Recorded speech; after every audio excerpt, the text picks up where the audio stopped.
My name is Robin Dodd. I'm a British landscape photographer based in the UK. I've just come back from North America. I've been to Seattle and to the national parks near there, where I've been shooting seascapes and temperate rainforests.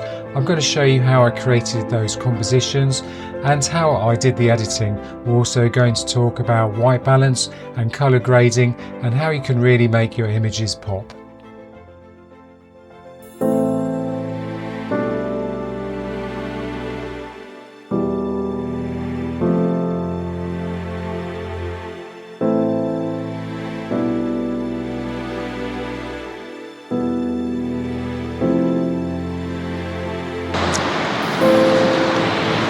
Well, we're in the USA and the area that I'm in is the Olympic National Park, not far from Seattle, and I'm here shooting landscapes. We got sea, woodland really, and there's mountains as well.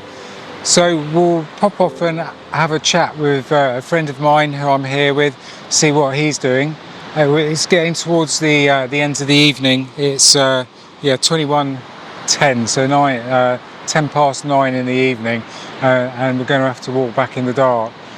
Sun's gone down now, so I thought I'd just show you roughly what we're doing here. Let's go and see my friend.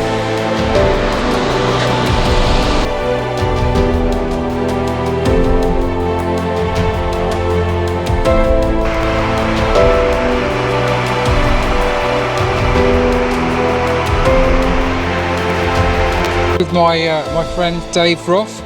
I'll put his website at the bottom here, and what are we photographing, Dave? Where are we? We are on Shishi Beach in Olympic National Park, and Robin got a little excited and we hiked out 5 miles, about 4 hours prior to sunset, and took a nap on the sand and waited for the best light. And now we're running around like madmen, catching tide pools and reflections and silhouettes, and it's just beautiful. And the sun is about to go below the horizon, and at this time we'll get hoping for some color in the sky. It wasn't forecast, but it looks like we may get some beautiful pinks. So we've done 4 miles here? 4.5. 4.5 miles, and we got 4.5 miles to go back in the dark. So we'll see how that goes. I'll swing you around so you can see what Dave's shooting. This is not one of the more exciting shots of the day, but Robin caught me here just catching a silhouette. I tend to focus stack a little more than he does, so I'm shooting f11 here, about 1 stop underexposed. And I stacked this image just to get the reflection of some of the water in the foreground there, and get the silhouette and the color in the sky. And he's got me on this shot. Brilliant, Dave, thanks for that. An expert at work. I'll zoom in so you can see what he's shooting.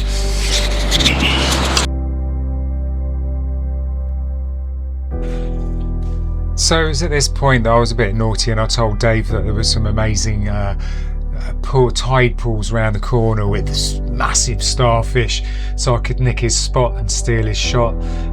This is what I've taken. I quite enjoyed shooting here, and you can see the sun getting lower. Really cool.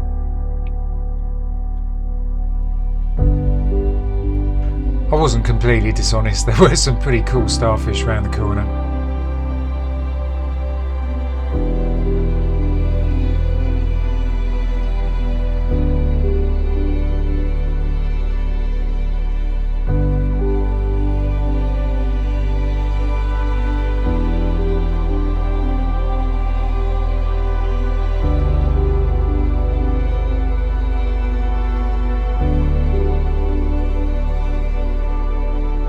Don't forget to like and subscribe, please, if you want to carry on watching and get into the editing, how I do those types of things. I'll be showing DxO because this type of scenery is quite good.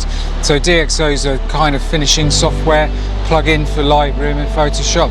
That's pretty cool, particularly for this type of scenery, and we'll do that later on in the video. Right, let's go.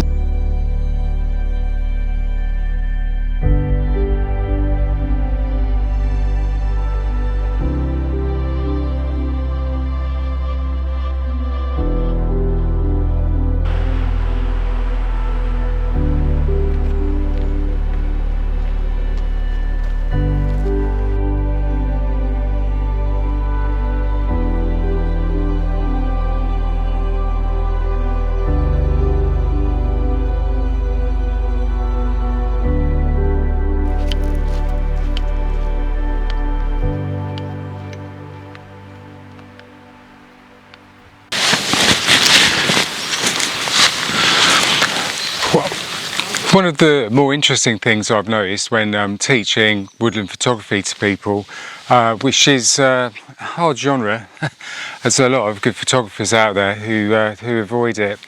One of the things I've noticed is back of camera, the look on the back of the camera ends up being quite different to what I have when you compare it to someone who might be beside you shooting the same scene, and that's down to a couple of things. Mainly white balance and also the profile in your camera. So if you are interested in woodland photography, I would urge you to have a look carefully at what your settings are in the back of the camera and see how close it is to the woodland that you're in currently at the time in overcast conditions. So it's the white balance. A good photographer would shoot raw. I'm not being difficult here, it's just that's the way it is. You can shoot JPEG, but to be able to change colour balance post later, which you might well need to, it's best to have it in the white balance in raw, but choose your white balance while you're shooting out in the field. So my white balance, I put it on sunshine, daylight. It comes up a bit more sort of orangey, but I quite like that. It makes the woodland feel a lot more vibrant. And also the color profile. So a lot of cameras, they'll have like standard Canon, for example, mine, or standard Nikon. They'll have landscape, they'll have vivid, they'll have natural. You need to find the right color balance. I think on mine I have Adobe, and that seems to just put the balance right. And then just have a look on your screen, have a look at what you're seeing, and just see if it's very similar to what you're seeing. If it's not, you really need to change the colour balance. What I found is quite common is a lot of people, it's very green, too green, dark greens, yeah. Well, I hope you've been able to see this little clip. There's lots of mosquitoes here and they're flying in front of the lens, which could be a little bit annoying. I haven't got any repellent on, so I'm hoping I'm going to be okay, and we're going to carry on a little while through woodlands and see if we find any more shots. If I've not mentioned it already, this is the Hall of Mosses, which is a beautiful area in the national park here, Olympic National Park, in Washington State, and they've got these moss hanging off the trees. That's being called the Hall of Mosses. Okay, we'll carry on.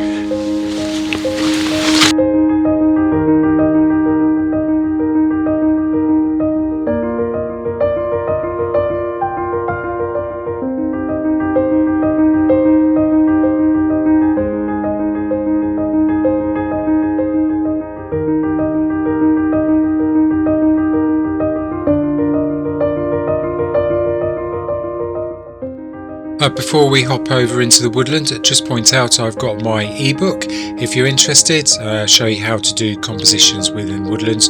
You can download it from my website, about £10. Also associated with DxO, the Nick collection, great editing software, and you can get 15% off if you're a newbie. Just have a look below.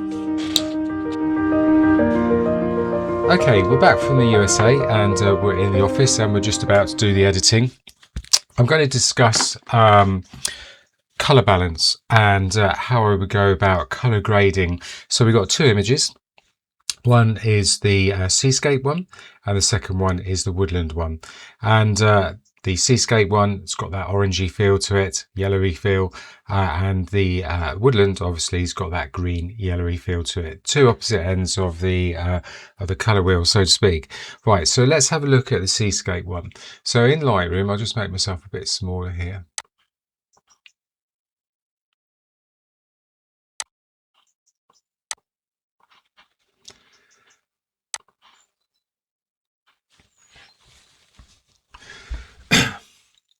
So we're in Lightroom, and in yellow I've highlighted 3 of the images that I've taken. It's going to have to be a HDR image, so it's going to have to be merged in Photoshop because the dynamic range is too great. The issue with that is that when the dynamic range, I'm going to pull the darker one up here. This is for the highlights. when you do these shots, you tend not to get the color that you wanted in. So as I just explained earlier, I quite often shoot in daylight, on the white balance spectrum, and if you then go into, say cloudy, then you can see the yellows coming out again, and conversely, if you then crank up the temperature here, you can see that that glow coming back, and that's actually what it looked like. It's just that the camera can't deal with that, particularly when you're doing these stacks, these exposure blends, and it's the only way to get the image done. You could go with an image like this silhouette. I mean, it does look quite nice, but that's not what I wanted to do. I wanted to get the detail of the foreground in as well. So let's just reset this and put it back to where it was. Quickly show you how I'm going to do the color grading in Photoshop. And what we're going to do is we're going to start with the original DNG file, which is the merged one. And I'm going to bring up the color temperature to where I probably would quite like it, around about there. And we're going to just bring up just a very tad the tint, we put a little bit of magenta in it, really, so to speak, and then we just put it into Photoshop. Okay, it's in Photoshop, and I'm just going to make it a little bit smaller into a bit of a, almost like a thumbnail. I find it easier to edit that way, and the first thing that we're going to do is put it into the, we're going to make a copy. And that's the layer that we're going to be working from. And then we're going to use the camera raw filter. This is the same as Lightroom. The only difference is that, and the reason that we're coming into Photoshop, it's the only reason that we're doing this, is because the mask filters only work with the color grading in the raw camera raw profile, which you can use in Photoshop. It may well be that soon that gets installed in Lightroom on an upgrade, in which case you wouldn't need to come into Photoshop. So here's my image. I'm going to make it a little bit smaller. I'm going to bring up the shadows globally. There we go. So I'm happy with that. So I've just brought those shadows up globally. Now all I want to do is affect the color balance around here in the sky. So I'm going to create a radial filter. Make that a bit smaller, and it's going to be quite elongated to give it a smoother transition. Okay, so we've got our radial gradient on, and the sun is over here, and the furthest away from the sun is over here. So all we're going to do is we're going to come down and we're going to go into this box here, which is the color grading. We can get it in more detail by clicking on these buttons up here, which is the shadows, mid-tones, and highlights, and this is the global adjustments. So what I'm going to do is I'm going to alter the highlights, and if we click down here, there's some sliders which end up being maybe a bit more intuitive, or you can just use the picker up here on the wheel itself. So that's the color that I sort of want, and we're going to just increase the saturation, and that will bring the color in the highlights. And you can see if I go over the top, you'll see it coming in, and we just pull that back until it's probably about right. So probably about 70%, and then the luminance of that we can up or down. I think that we will just have it up very slightly. Okay, so that's for the highlights, and then for the shadows, this will affect more on the rocks rather than the highlights. We can pick the hue, which would probably be around about there. You can see on the color wheel it's moving, or you can move it up here. It's an alternative way of doing it. And then we can reduce and increase saturation. So it just needs to be pulled up a little bit, not too much. And the luminance, just play it by ear. There we go, pulled that up a little bit. And that's the mid-tones. And then the dark tones, I quite like using a blue. So if we pull down, you can see you can choose your blue color, a dark blue, and then the amount of saturation, as much and as little as you want. You can see it going very blue in the shadows there. I think that's probably about right. And then you can bring the shadows up or down a little bit by moving that. And that's pretty much it. And then you would just import that in and do your dodging and burning and the likes and finish it off. But essentially your color grading's been done in the sky here. So let me just turn the color grading off so you can see the difference. So with it off, and that's with it on, that's with it off, and that's with it on. Okay, I'm going to show you very quickly the difference between that and DxO. So DxO is really just a plugin for Lightroom and Photoshop, and it's just very simply, you click on the original file that you want to go in, and we're going to click on here, Nic 9 Color EFX. I click onto it, it creates a copy, we press edit, and it goes into the plugin.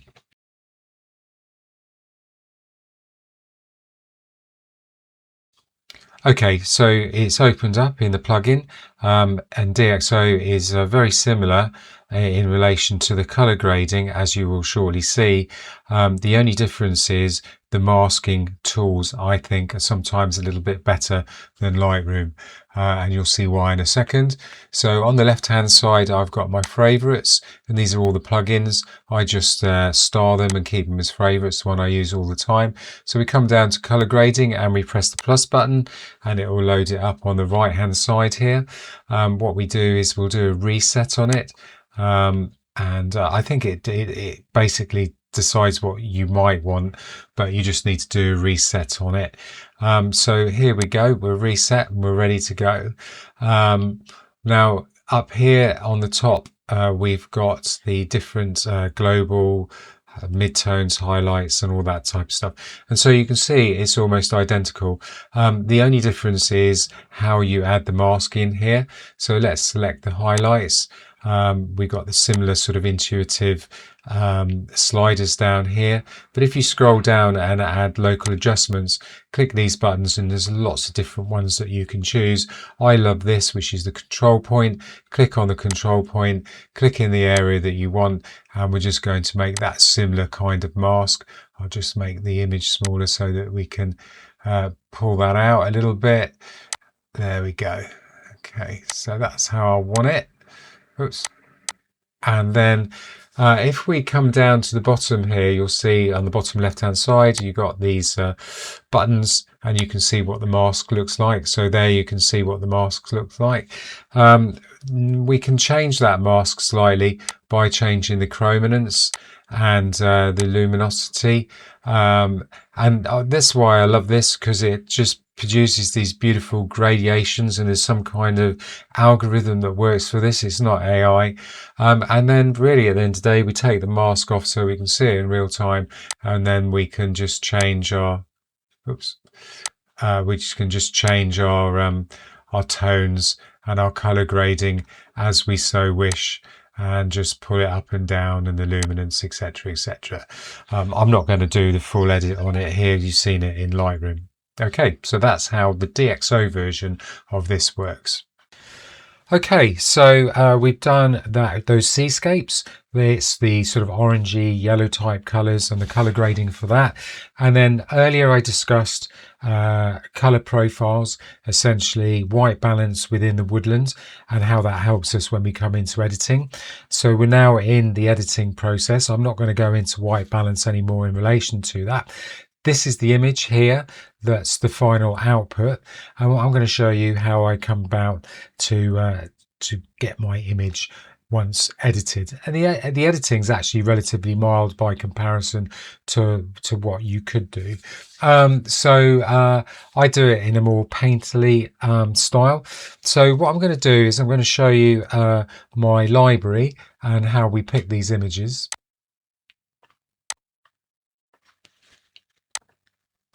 So the two images that we're interested, I'm highlighting here and there in yellow. So the one on the left, that's been taken for the shadows, although it's quite dark, and the one on the right, that's been taken for the highlights. So if you have a look, even in this dark one here, we're really struggling with the highlights being extremely blown out in the center here. There's no amount of editing that's going to get rid of that. Some people might not notice it, and in reality you could just put this and do an HDR rendition of it as I showed you before, and this one highlighted in red is what I've done, but to my mind it's not perfect, and being the perfectionist, this is how I would go about editing. So I'm going to highlight both of these. First of all, I'm going to work on the lighter one. So let's open this up. So this is working in Lightroom, and then with the second image I will put that into Photoshop to deal with the blown out highlights that we've got. So now I'm going to make this into a much smaller image, more like a thumbnail, and I'm going to put it in the develop module, and we're going to do some really quite simple changes here. So we're just going to bring up the shadows a little bit. You can see that it doesn't do a vast amount when I bring the shadows up, and it's similarly with the highlights, they do come down a bit. So what I want to do is, because it's actually quite a dark image, I wouldn't reduce the exposure. Sometimes I reduce the exposure to make it look really quite dark. All I'm going to do here is I'm going to put a linear gradient across. So we know that the sunlight is coming from over here, and the darker areas are over here, the shadowed areas are over here. Because I've made my thumbnail so small, I can really graduate the feel of this sunlight coming in, and all I do is I bring it up, and we got that beautiful light that was coming through, just hitting the hitting that fern and the trunk as well, and then we've got beautiful light coming through the mosses. So let's make this so that we can see it properly and fit it to screen. We would reduce the highlights, and then we might pick up the shadows a little bit, and then we're pretty much there really with what we want to do with the image so far. I could in fact even bring the shadows down to just give it a little bit of a more dynamic feel.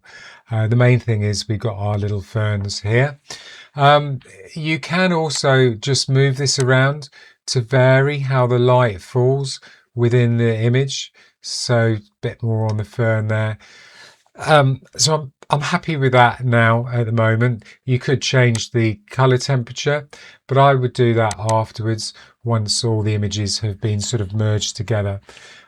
Okay, so let's come out of the masking, and let's go back to our library, and let's go back to those two images. So we got our altered image now here that's highlighted, and then we're going to pick the other image that was taken for the blown out highlights, and I'm going to go edit, and then I'm going to put that in as layers into Photoshop. So the two images go in as two layers. Okay, here we are in Lightroom, and I'm just going to show you how I'm going to tone down those highlights. So I've got my two layers, the lighter one that we worked on earlier on top, and the darker one which preserves the highlights below. I use the TK8 Tony Kuiper plugin, but there's the new version is TK9, but that doesn't really matter here. And what we're going to do is we're going to select the right mask, and I do it here from the multitask tool. I click the masks, and essentially I'm looking for a luminosity mask that's going to fit for us. It could be 1, 2, 3. So bearing in mind that the whites reveal and the blacks conceal, so I'm preserving the top image as much as possible, and where the highlights burn through, that's where I want the darker one to come through from the bottom. So I think 3 is about right. And I'm going to load that up into a mask now. So I click this this icon down here, which is the output white mask black brush. That loads up on the top panel and you can see the mask down here in the bottom. Just make sure that that's highlighted, and we're going to use a black brush, and essentially we're going to brush through on the highlighted areas. So for example, this one here you can see is really quite blown out, and I'm going to show you this in an example. We select the opacity. You can select it as high and as low as you want, but my suggestion is to do it really quite subtly and quite low, and then every time you click on it, it will double it, the strength that you're putting through, so you just don't overdo it. Because bearing in mind, these are almost blown out highlights. You just need to be on the edge, because that's the whole point of this. You've got this beautiful light coming through. So I'm now going to click, and you'll very gently see it starting to diminish in the amount of light coming through, but you can see the detail in it, so these highlights aren't blown out anymore. And it's just a question of going around the image. Make sure that our selection is deselected now, and now I'm going to work on the area down here just to emphasize the fern, and we're going to go into the color,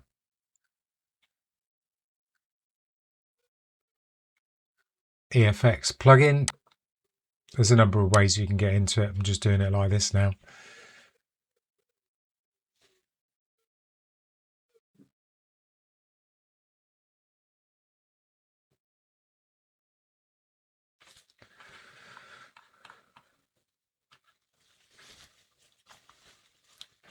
Okay, we're within the plugin, and I've got my favorites on the left hand side. There's a whole list of plugins you can use, but I star them for my favorites, and the ones that I use for woodland quite often are Pro Contrast. So the Pro Contrast, there's two sliders I tend to use on that. I think it's really quite a cool tool. The correct contrast here, and watch as I pull it up. It's got a strange algorithm to it, and it works quite well in the forested areas. So it's allowing more of that light to come through, but retaining the shadows. I'm probably going to go and use that actually to that level, but we've also got the dynamic contrast, and that brings all the contrast up overall within image. So you could use that in a similar sort of way, but I quite like this. So what we're going to do is we're just going to find the right level, not overdo it. There we go. And then to turn it on and off. There we go. So the final part here that I would normally do within this woodland image is I quite often go towards this, which is tonal contrast. So I use contrast a lot, filters here when it comes particularly to woodland. So you can see it's completely overdone it here when we've turned it on. It looks grungy. I don't like that. So what we do is we turn it down and we just use it in a selected area. So I've now toned it down with the sliders, highlights, midtones and shadows. So you can see the difference there. And then I like these, like I mentioned before, the control point. So I'm going to select one of those and I'm going to put it over the fern here. And then what we're going to do is we're going to have a look and see how that impacts on it by just pressing the M button on the keyboard or selecting down here on the left and the white mask. And then we can change that. So the whites, what it is actually affecting. So we could move that slightly. I think that's probably about right. Maybe a little bit more. Good. And then I'm turning the mask off so I can see what effect that has actually had and see it turned on and off. We can go like that. So have a look at the fern and see what happens when I turn it on and off.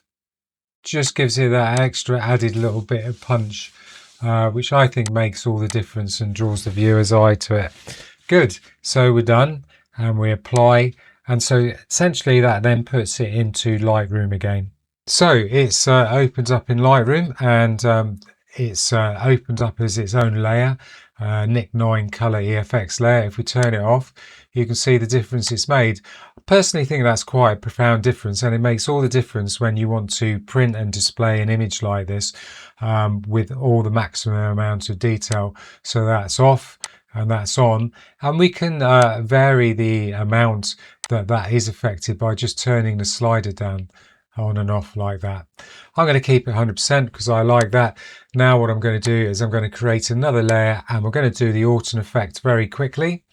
And the way that I do the autumn effect is I go to filter, then I go to blur, and I check Gaussian blur. And then the amount of radius I select is the same number of pixels I've got in my camera. So this is going to be around, because it's slightly cropped, this is probably going to be around 33. So it's a blurry image. That's good. And then we just have this nasty blurry image, and we're going to make it even worse by doing our levels up here. And we put that down until our highlights are well blown out, but not too much. And then we bring the contrast in by putting the dark slider in like that. Okay, and then we press OK, and that's the final image you've got. But all we do to apply the autumn effect is we take the opacity slider, we bring it all the way back down to so it's off and our original image, and then we bring it up, and we try not to bring it up probably more than about 15% max. I tend to do it around about 8 to 10%, sometimes less than that. So that was 9%. So you can see the autumn effect there. If I turn it on and off, it gives a glow. On this one here, I'm probably going to have it really quite low, probably about 5 or 6. There you go. Can you see that slight glow? What I also do is I mask part of it. So I've clicked the mask layer, and I'm going to choose a black brush. Black excludes what is on this layer, and I'm going to do that in the front.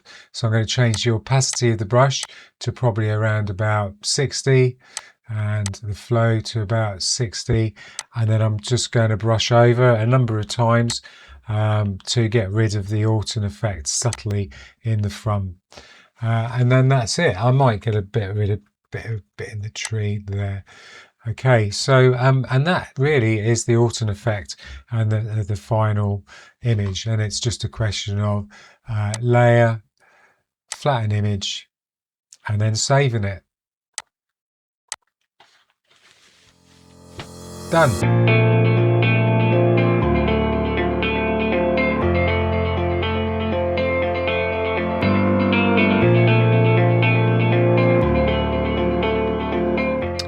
Well, I hope that was of some use to you. I've got a blog coming up on my website, and that will include some images, which you'll see now, of a burnt out area of the forest in Washington State that we found quite interesting, and you might be interested in reading the blog about that and seeing the images. So until next time, goodbye. Thank you for listening.